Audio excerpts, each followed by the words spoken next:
Hey guys, मैं दीप चैटर्जी। स्वागत कीजिए मुझे आपके इस प्यारे यूट्यूब चैनल चैटर्जीज एडुकेशन में। तो इस वीडियो में हम लोग बात करेंगे electrostatics fifth lecture class 12 physics का डाई इलेक्ट्रिक कॉन्स्टेंट के बारे में।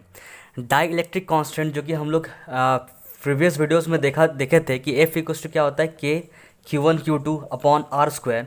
ये था हम लोग का कुलाम्स लॉ। इसमें जो के था हम लोग का, इस के बारे में हम लोगों ने कहा था कि आने वाले वीडियोस में हम लोग बात करेंगे। तो इस के को ही हम लोग क्या बोलते हैं, डाइलेक्ट्रिक कांस्टेंट बोलते हैं। इस के का वैल्यू क्या होता है, 1/4 पाई एप्साइलन। इस एप्साइलन का मतलब क्या होता है, तो मैंने हल्का फुल्का पिछला वीडियोस में कहा था कि इस एप्साइलन का मतलब होता है परमिटिविटी। आप लोग टॉपिक लिख लीजिए, साथ में लिखते चलिए। एप्साइलन का मतलब क्या होता है, permittivity. Permittivity in the sense, मतलब ये कुछ परमिट करता होगा। तो ये क्या परमिट करता है, इट परमिट्स, ये परमिट करता है, क्या परमिट करता है, ये परमिट करता है इंटरैक्शन। मतलब ये टांग अड़ाता है बीच में। किस चीज़ का बीच में टांग अड़ाता है, इंटरैक्शन किस चीज़ के बीच में करता है, force, electrostatic force. Electrostatic force, किसी भी दो चार्ज के बीच में जो इलेक्ट्रोस्टैटिक फोर्स ऑफ अट्रैक्शन या रिपल्शन होता है, उसको ये डिस्टर्ब करता है, इंट्रैक्ट करता है। मतलब परमिटिविटी परमिट करता है इंट्रैक्शन को इन बिटवीन टू चार्जेस। मतलब इन बिटवीन टू चार्जेस का इलेक्ट्रोस्टैटिक फोर्स ऑफ अट्रैक्शन या रिपल्सन। मतलब मान लीजिए ये दो चार्ज है, प्लस क्यू और माइनस क्यू। इस दोनों के बीच में यहाँ पे क्या हो रहा है, कुछ अट्रैक्शन या रिपल्सन हो रहा है। मतलब यहाँ पे इन द केस, इस केस में क्या हो रहा है, अट्रैक्शन हो रहा है। तो अगर यहाँ पे कोई यहाँ पे अगर कुछ वैक्यूम है और एयर है, मतलब यहाँ पे अगर एप्सिलॉन परमिटिविटी जो मीडियम रखा हुआ है वो एयर या वैक्यूम है, तो क्या होगा, तब यहाँ से यहाँ पे लीस्ट आपका इंट्रैक्शन होगा। लीस्ट इंट्रैक्शन का मतलब ये कम रोकेगा फोर्स को। फोर्स मतलब इसको जो अट्रैक्ट कर रहा है, तो जिस फोर्स से कर रहा है उस फोर्स को ये रोकेगा ही नहीं। मतलब हम लोग इसको लेते हैं नेग्लिजिबल, कि एयर इस दोनों के अट्रैक्शन को या रिपल्सन को नहीं रोकता है, जैसा है होने देता है। पर यही अगर एयर या फिर वैक्यूम के जगह पे हम लोग कोई दूसरा मीडियम ले लेते हैं, तो हम लोग का वहाँ पे क्या जाता है, बीच में दरार आ जाता है। मतलब बीच में कुछ ऐसा चीज़ आ जाता है, मीडियम आ जाता है, जो इस force of interaction, force of attraction या फिर फोर्स ऑफ रिपल्सन को रोकने का या फिर घटाने का काम करता है। तो वो चीज़ हम लोग बात करेंगे, कैसे वो देखते हैं। सबसे पहले आप लोग इसको नोट डाउन कर लीजिए, अगर हो गया है तो मैं मिटाऊँ उसको। तो के इक्वल्स टू हम लोग के पास कितना था, के इक्वल्स टू हम लोग के पास था 1/4 पाई एप्सिलॉन। ये एप्सिलॉन क्या करता है, फोर्स को घटाने का काम करता है। चाहे वो अट्रैक्टिव वाला फोर्स हो, चाहे वो रिपल्सन वाला फोर्स हो, दोनों को क्या करता है, वो घटाने का कोशिश करता है। कौन, जो मीडियम है, उसका प्रॉपर्टी होता है वो चीज़ करने का। मतलब दो चार्ज के बीच का अट्रैक्शन या रिपल्सन को घटाने का काम है इसका। ठीक है। अभी यहाँ पे ये अगर मीडियम एयर या वैक्यूम हो जाए, एयर या वैक्यूम हो जाए, तो इस एप्सिलॉन को ही हम लोग क्या बोलते हैं, एप्सिलॉन नॉट।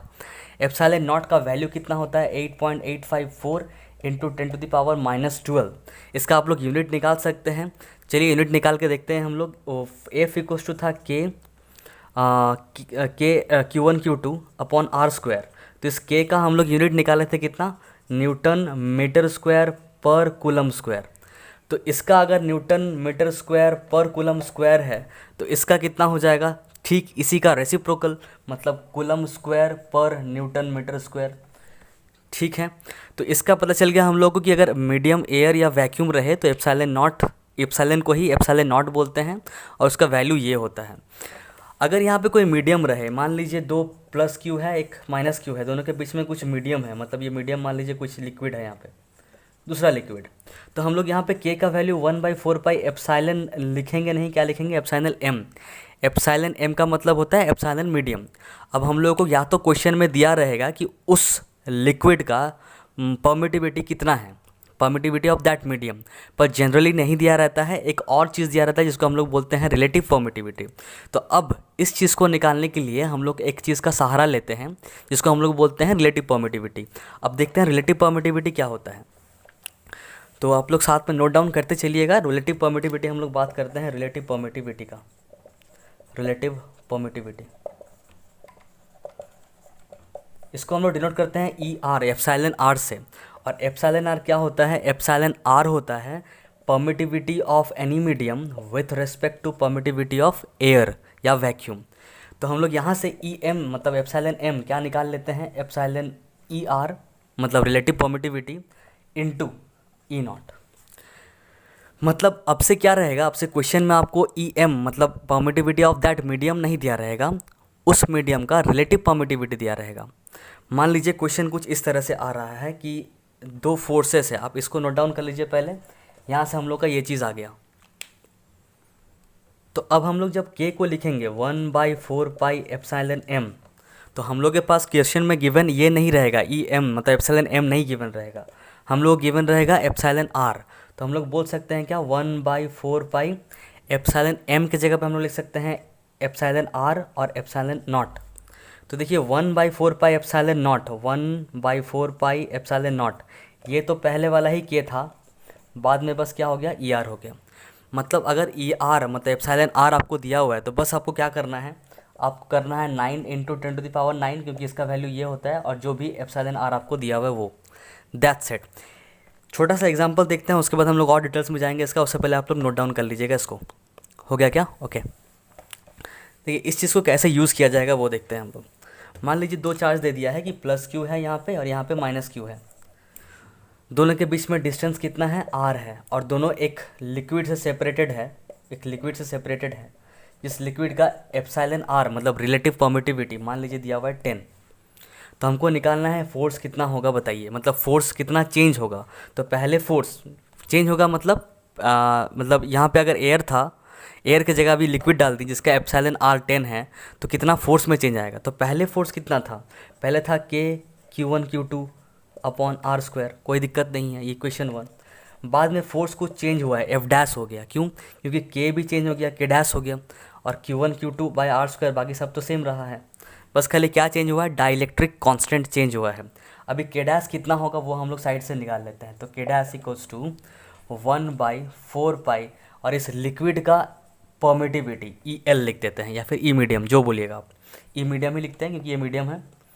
अभी हम लोग थोड़ा देर पहले क्या पढ़े कि k डैश, ये तो k डैश रहेगा, k डैश इक्वल्स टू 1/4π, और एप्सिलॉन m का मतलब हम लोग क्या पढ़े? Epsilon naught into epsilon are.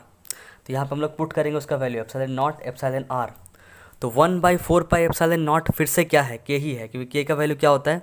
1/4π epsilon not. तो हम लोग लिख देंगे k dash equals to k, मतलब इस पूरे की जगह पे k और बाई एप्सिलॉन नॉट। ये बात समझ में आया?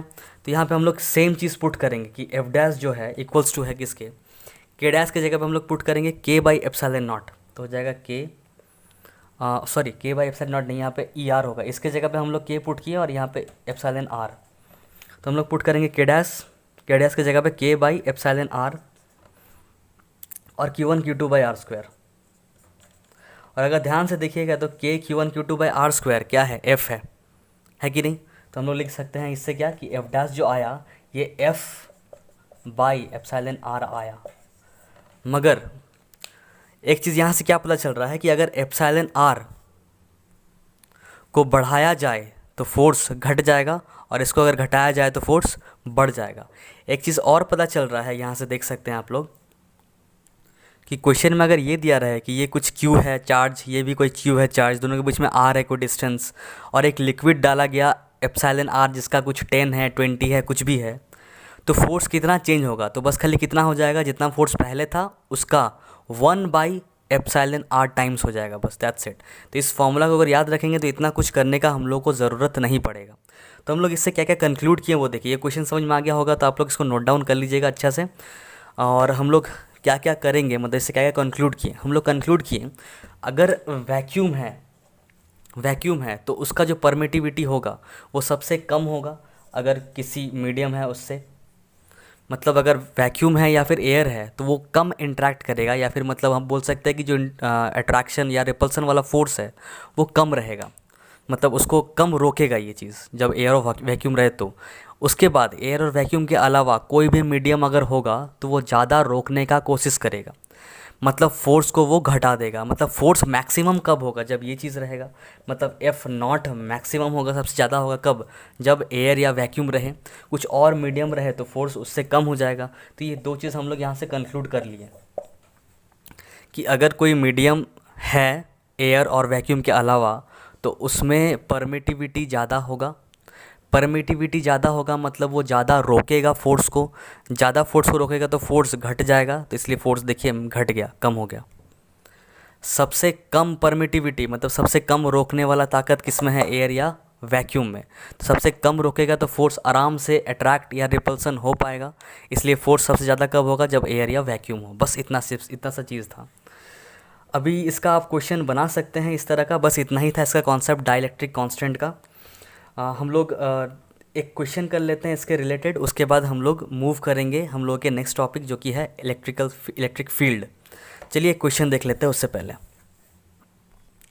तो क्वेश्चन कुछ इस तरह से कि what will be the change in electrostatic force if the system of two charges is immersed in a fluid of relative permittivity 20 keeping the distance unchanged. मतलब क्या कह रहा है कि दो चार्जेस है आपके पास, प्लस क्यू और माइनस क्यू, दो चार्ज का आपके पास एक सिस्टम है, दोनों के बीच में डिस्टेंस मान लीजिए कुछ आर है, ठीक है। कह रहा है कि क्या चेंज होगा अगर इस चार्ज के सिस्टम को हम उठा के एक फ्लूइड में डाल दें, इसको उठाएं और इसमें डाल दिए, प्लस क्यू माइनस क्यू, अभी भी डिस्टेंस क्या किए, चेंज नहीं किया, अनचेंज रखे हैं डिस्टेंस को। डी, ये चार्ज का सिस्टम था, इसको यहाँ से उठाएं एयर या वैक्यूम से और एक फ्लूइड में डाल दिए बिना डिस्टेंस को चेंज किए। तो इसका जो फ्लूइड है, ये फ्लूइड का रिलेटिव परमिटिविटी एप्सिलॉन आर दिया हुआ कितना 20, तो फोर्स में कितना चेंज आएगा ये बताना है आपको। तो हम लोग दो चीज़ कर सकते हैं, इसको हम लोग लॉन्ग कट तरीके से मतलब लॉन्ग तरीके से सॉल्व कर सकते हैं और डायरेक्टली भी सॉल्व कर सकते हैं। तो डायरेक्टली कैसे करेंगे पहले वो हम लोग बाद में देखेंगे, पहले हम लोग देख लेते हैं कि इसको नॉर्मल तरीका मतलब फुल लेंथ तरीका क्या है। तो पहले इस जगह पे f निकालेंगे हम लोग, के Q1 Q2 by R square आएगा, या फिर क्यू क्यू दोनों सेम है तो बोल देंगे हम लोग क्या, K Q square by R square, ये आ गया f। बाद में जब f डैश होगा तो हम लोग बोलेंगे नहीं, k अभी चेंज हो गया, कितना हो गया, तो यहाँ पे k कितना था पहले वो लिख लेते हैं। यहाँ पे k था 1/4 पाई, एप्सिलॉन की जगह पे क्या लिखेंगे, एयर या वैक्यूम है इसलिए एप्सिलॉन नॉट, और उसके बाद Q square by R square. यहाँ पे क्या हो जाएगा, यहाँ पे हो जाएगा 1/4 पाई एप्सिलॉन m, क्योंकि मीडियम है यहाँ पे, और यहाँ पे हो जाएगा Q square by R square, ये तो सेम ही रहेगा। पर हम लोग को पता है एप्सिलॉन m इक्वल्स टू क्या होता है, epsilon naught into epsilon m equals to क्या होता है, epsilon naught into epsilon r, ये चीज़ होता है, ये चीज़ हम लोग को पता है कि नहीं। तो इसके जगह पे हम लोग क्या पुट करेंगे, epsilon naught into epsilon r, तो ये हो जाएगा, बन जाएगा क्या, 1/4 pi epsilon naught epsilon r Q square by R square. अब इस f को और इस f डैश को डिवाइड कर देंगे, अगर डिवाइड करेंगे तो हमको बनाना पड़ेगा, क्वेश्चन में मिटा रहा हूँ, आप लोग क्वेश्चन नोट डाउन कर लीजिएगा। तो क्वेश्चन अगर हम लोग मिटा दें, इसको सॉल्व करें, तो हम लोग के पास कुछ ये आएगा कि f बाई एफ डैश। तो f क्या है भाई, तो f है 1/4 pi epsilon naught Q square upon R square, ठीक है। और f डैश क्या है, f डैश है 1/4 pi epsilon naught epsilon R Q square by R square. तो यहाँ से आप लोग देख सकते हैं क्यू स्क्वायर आर स्क्वायर पूरा पूरी कैंसिल, 4 पाई 1/4 पाई पूरा कैंसिल, एप्सिलॉन नॉट कैंसिल। हम लोग के पास आ क्या गया, हम लोग के पास आ गया f by F dash equals to 1 by, ये देखिए एप्सिलॉन आर जो है वो ऊपर चढ़ जाएगा, मतलब यहाँ पे ये आ जा रहा है epsilon R, F by F dash equals to ये आ गया। तो हमको निकालना है एफ डैश, तो एफ डैश इक्वल्स टू क्या हो जाएगा, एफ बाई एप्सिलॉन आर, तो इतना चेंज हो गया। और डायरेक्टली भी हम लोग को अगर याद होगा आप लोगों को, डायरेक्टली भी ये लिख सकते थे क्योंकि हम लोग ये निकाल चुके थे पहले कि बाकी कोई भी चीज़ पे डिपेंड नहीं करता है। डायरेक्टली क्या हो जाएगा, अगर हम लोग डिस्टेंस को सेम रखें तो जितना रिलेटिव परमिटिविटी होता है वो 1/एप्सिलॉन आर टाइम्स हो जाता है जब फोर्स चेंज होता है। तो मतलब पहले जितना भी फोर्स है उसका 1/एप्सिलॉन आर टाइम्स हो जाता है नया वाला फोर्स, अगर उस मीडियम में हम लोग इसको इमर्स किए तो ये फार्मूला हम लोग डायरेक्टली नोट कर सकते हैं, इसमें कुछ भी वेरिएबल भी दे सकता है, आप लोग डायरेक्टली निकाल सकते हैं, ठीक है। अभी इस तरह का क्वेश्चन और आ सकता है पर इस तरह का क्वेश्चन ज़्यादा आता नहीं है। एक चलिए लास्ट क्वेश्चन हम लोग इसका इस कॉन्सेप्ट से कर लेते हैं एंड दैट्स इट, हम लोग रहने देंगे क्योंकि इस क्वेश्चन से ज़्यादा टॉपिक नहीं आता है, मतलब ज़्यादा क्वेश्चन नहीं आते इस टॉपिक से।